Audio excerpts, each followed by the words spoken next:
sudah pasti. Teologi mereka pasti dari 3 orang ini.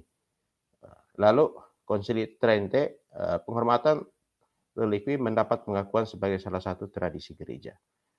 Juga penghormatan Bunda Maria adalah juga berdoa rosario, litani para kudus, devosi, ya saya kira itu kita sudah tahu. Nah, religi berasal dari bahasa Latin relik yang berarti peninggalan ya, peninggalan.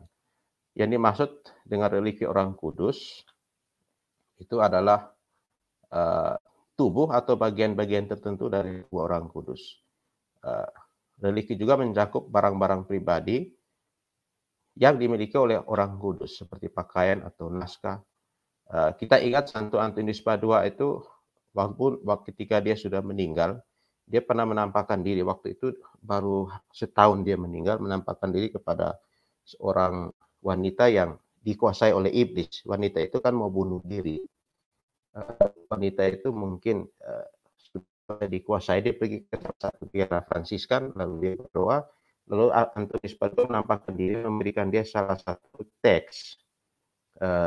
Salah satu teks itu yang diambil dari kutipan dalam Perjanjian Lama itu tentang nubuat tentang Yesus. Di situ rumusan tulisannya saya lupa itu karena di situ dikatakan bahwa Yesus itu singa Yehuda, Yesus itu tunas Daud, singa Yehuda, lalu apa lagi ada penyebutan di situ, mengalahkan kuasa kegelapan, kalau saya tidak salah, mengalahkan kuasa jahat. Nah, ketika dia menerima teks itu dalam bentuk kertas itu, kemudian dia mendoakan itu, lalu iblis pergi meninggalkan dia dan dia tidak jadi bunuh diri.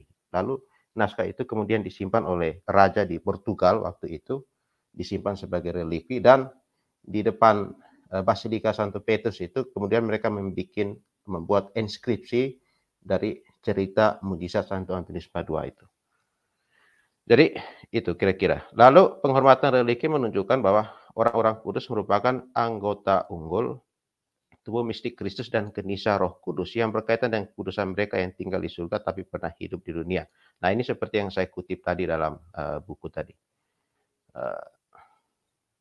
Lalu ya ini sedikit cerita. Selain itu, kuburan katakombe juga berfungsi sebagai tempat berkumpul jemaat mereka. Risi munculnya kebiasaan penggunaan sarkofagus, batu peti. Ya nanti kalau dalam istilah teologi dogma itu yang sarkofagus itu pembawa daging artinya begitu ya. Atau nanti sebut kemudian maknanya jadi bergeser jadi maknanya peti batu, tempat dimakamkan tubuh atau jenazah martir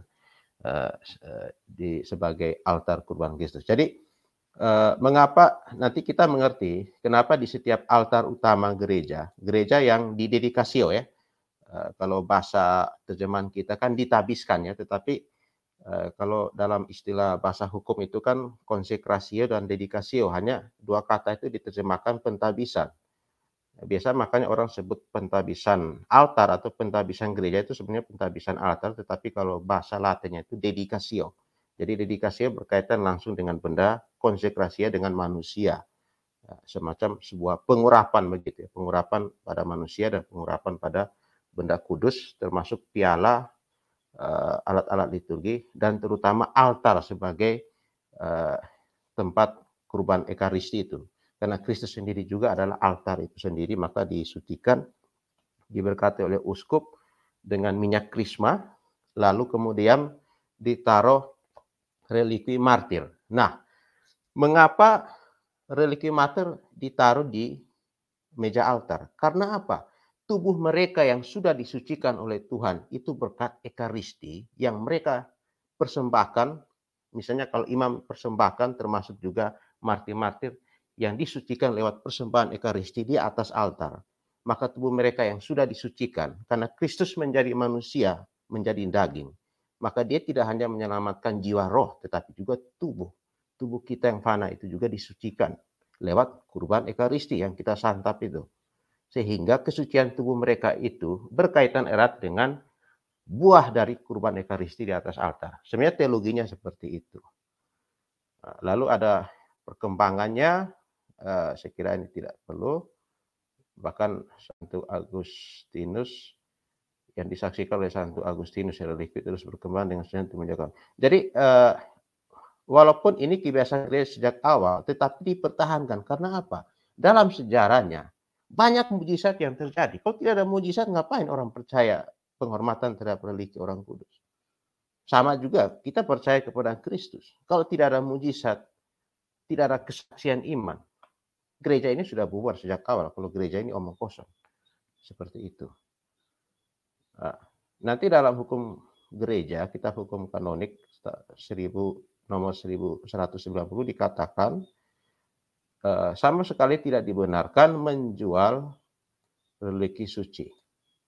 Menjual religi suci ya, menjual dalam arti untuk mencari keuntungan ya. Ya. Kalau beda dengan kita misalnya pergi kita beli atau semacam kita membayar untuk biaya kirimnya, misalnya kalau orang pergi berziarah ke Roma atau apa, tetapi bukan semacam dijual, dipajang di toko-toko. Nah, itu yang dimaksudkan seperti itu ya. Oh ini jual, oh ini religi ini, nah, itu bukan seperti itu maksudnya. Apalagi religi itu berkaitan langsung dengan tubuh orang kudus, itu tidak sembarang. Itu memang kita harus minta dan kita dapat dari situ. Nah, jadi memang perlu kehati-hatian juga untuk memilah ini.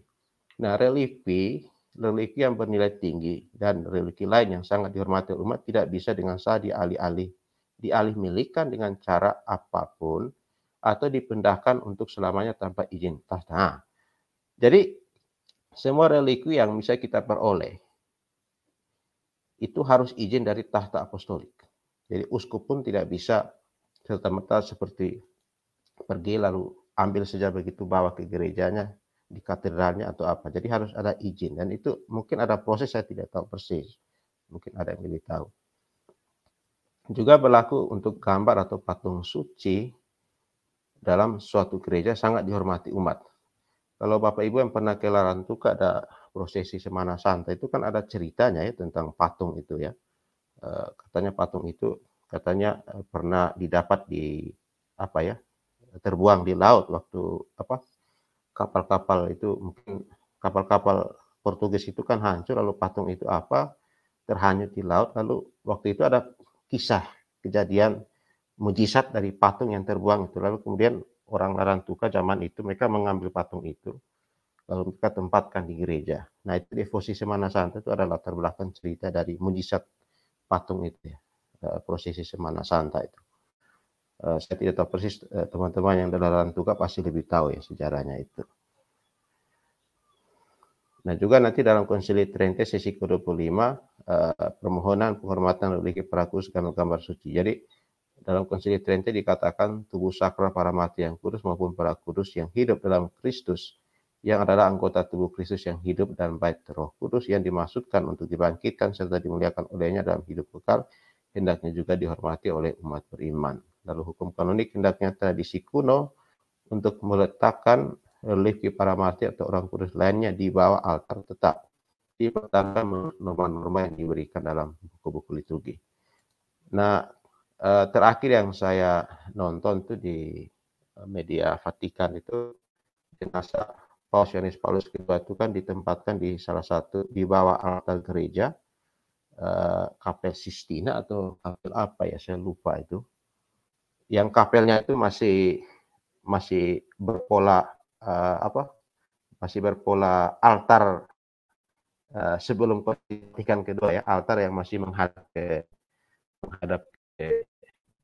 imam membalik belakang umat ketika mempersembahkan ekaristi itu. Jadi altarnya bukan menghadap ke umat, membelakangi umat itu ya, di altar di salah satu Sistina kalau saya tidak salah itu ada videonya. Lalu ini dasar kitab suci. Saya kira sudah sangat jelas. Tadi saya sudah sebut tulang-tulang Yusuf sebagai pemenuhan akan permintaan Yusuf. Jadi Yusuf juga meminta ketika dia mati, tolong bawa tulang-tulang saya. Nah, Yusuf meninggal di tanah Mesir sebagai tokoh yang berjasa bagi daerah tersebut. Ingat akan suatu waktu jenazahnya juga turut dibawa serta ke tanah terjanji. Musa menunjukkan rasa hormat kepada Yusuf dengan membawa religi Yusuf. Nanti Musa juga mati, tapi dia juga mati di luar tanah terjanji, makanya tulang-tulangnya juga dibawa. Ya, dia hanya lihat tanah terjanji dari kejauhan saja. mungkin dia terlalu banyak protes dengan Tuhan, makanya Tuhan tidak izinkan dia masuk, atau apa ya, Yosua yang masuk.